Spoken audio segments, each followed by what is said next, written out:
Hello, everyone, and welcome to Moonshot by TechCabal.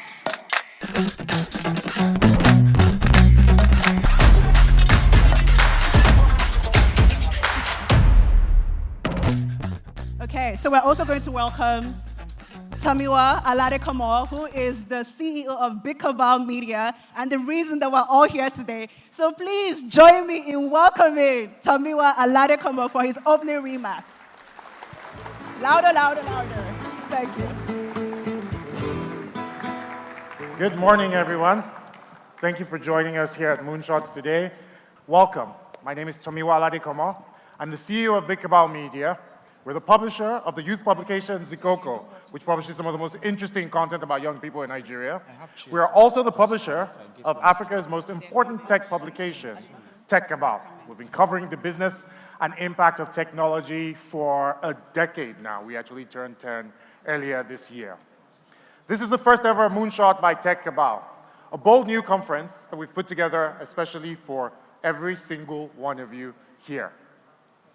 Imagine for a moment that you're in a moonlit beach. Waves are gently lapping at your feet and the vast expanse of the night sky overhead. You're sharing that beach with a small collection of the brightest and most inspiring people that you know. The possibilities, the eccentric ideas fill your air. It's breezy, and there's inspiration all around you, crazy ideas coming to your minds. That is the kind of goal that we hope Moonshot will inspire in every single one of you. That you will meet people here who will share innovation, exploration, and the endless possibilities of technology with you. You're not on that beach. You're here in this space, Eco Hotel, Lagos, Nigeria, with some of the most audacious leaders, innovators, and visionaries who've built this incredible tech ecosystem. It has been an impressive journey over the last 10, 15 years of tech in Nigeria and Africa. There are much more impressive heights to go. We've built incredible companies, we've done a lot of work, but the journey is just starting. If we're still on the ground, we're going to the moon. If you're wondering why we're at a conference called Moonshots this year, not the Future of Commerce, which some of you may have attended, the answer is simple. We're building a global launchpad for innovation in Africa. We believe Lagos, Nigeria is one of the most important sort of centers of technology in Africa, and we believe that there is value in bringing together the brightest thinkers, the brightest regulators, our friends at NITA, good morning, together so that those ideas get shared among the people who finance, the people who regulate, and the people who start and lead these companies, and the people who make these companies go, the workers. In the last 2 years, with the Future of Commerce, we've built a searchlight on the changes coming to how people buy and sell, with a special focus on areas including logistics, e-commerce, payments. We've examined Africa's informal sectors with a focus on payments, logistics, mobile money, agent networks, informal trade, BNPL, and social commerce. The evolution of payments has been an interesting one, from cash to electronic payments, and more recently, digital currencies, whether crypto or CBDCs. But it's not the only sector that we've seen interesting shifts. Change is happening across all sectors in Africa, and there are so many stories to be told. This is why we've brought Moonshots to you. We have 5 contract tracks and 8 themes. And so there are 3 stages where you'll be catching that over the course of this event. From AI to the creative economy, we're covering a wide range of spaces in Africa's dynamic tech ecosystem, where creativity, innovation, and determination are being applied to solve our very, very critical problems. The word moonshot originally meant taking a long shot. Increasingly, and the way we see it, it's being used to talk about a monumental effort to solve really big problems. In Africa, we see the giant leaps that we need, the moonshots that matter, as being about building radical or innovative solutions to big challenges. And that's what this conference is about. It's not just networking, it's an opportunity to talk to people who are passionate about solving problems. Africa is at a precarious moment, and I want to be real about this. We face real challenges, including a rapidly growing population that's undereducated and under-resourced. We have a return of the brain drain as young people look for better prospects outside the continent. Japa de London. Economies that have stagnated over the last decade. If you're an investor, you've seen what currency devaluations all across the continent have done to your returns. These are real problems. We have a debt crisis. We have a range of really big challenges. In the face of those challenges, we see technology as a critical tool for solving those problems. It's not the only one, but it's a particularly potent one. And we know this at TechCabal because we've spent the last decade covering the grit, the strides, and the stories of players in Africa's bold ecosystem. We've seen the growth in commerce, in payments, in logistics, and a myriad of other areas, whether it's healthcare or education, that have changed people's lives in meaningful and important ways. We see bold experiments to educate millions of young people, to improve our healthcare systems, to make our governments more efficient, to give people credit where they couldn't get it before. And every day, this is important, we see these experiments being tried by more capable and experienced leaders. That's a really important part of the growth of our ecosystem, is that there are people who have gone through this many, many times and are not coming in fresh.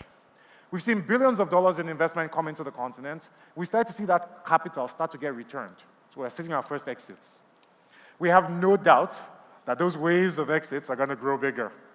I'm not talking about any particular wave, especially not a fluttering one. We've seen our resilient entrepreneurs build value in the face of challenging markets and conditions. With over a decade of experience reporting on Africa's tech industry, we've seen that innovation is not a distant dream. It's not something that Igbo people do far away. It is a tangible force changing the future of this continent. It is a real power, and it matters. Before I take you through what we have in store for this year, let's have a quick look at the trends that have defined the ecosystem in recent times and why we need to pay attention and answer certain questions.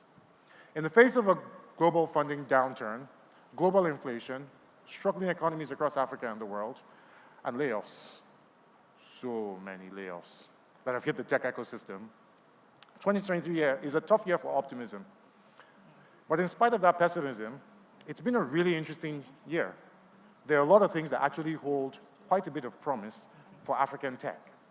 In the first quarter of 2023, AI took center stage globally, and particularly in Africa, as it yielded our biggest acquisition of all time. There was a mega deal in Tunisia, $682 million, as Tunisian AI startup InstaDeep got acquired by German biotech BioNTech. Guys, let's clap. $682 million is real money. That's a real exit. We've seen an increase in AI adoption across the continent. So startups are experimenting with this, they're innovating, they're finding application for AI, whether it's in e-commerce, whether it's in media and journalism, finance, banking, health, agriculture, data privacy, ID verification, governance, education. This thing is going to change the way your world works. If you thought phones were a big change, AI is going to be crazy. They're going to shape how we work in the future. And the projections are that AI could expand the African economy by $1.5 trillion by 2030. We have a number of conversations about that over the course of Moonshot, so get into those. We've also witnessed an interesting change in the shift in the funding landscape, as energy-focused startups took the lead from fintech in securing a large chunk of funding on the continent in the second quarter of this year. Africa's energy needs are beginning to gain investor attention. And considering the gap in energy consumption across the continent, there's a huge opportunity for savvy investors and operators to solve a problem and deliver even bigger results, bigger financial results, and a bigger enabler of markets and innovation than even the telco revolution was. And I think we all know how big a change it was for everybody to have a cell phone in their hands. If you solve power, it makes even bigger changes. On the regulatory side, we've seen a lot of major policy shifts across the continent. Nigeria, first country to adopt open banking regulations in March to encourage innovation in the banking industry and provide rules for how banks and third-party financial institutions can use consumer data. In other parts of Africa, countries are recognizing the need to foster innovation through regulatory support. Incentives like tax breaks, research grants, and innovation hubs are being implemented to nurture startups and encourage tech-driven innovation. With the proliferation of digital services, concerns about data privacy and security have gained prominence. So countries like Nigeria, Kenya, South Africa have enacted data protection laws influenced by the EU's GDPR.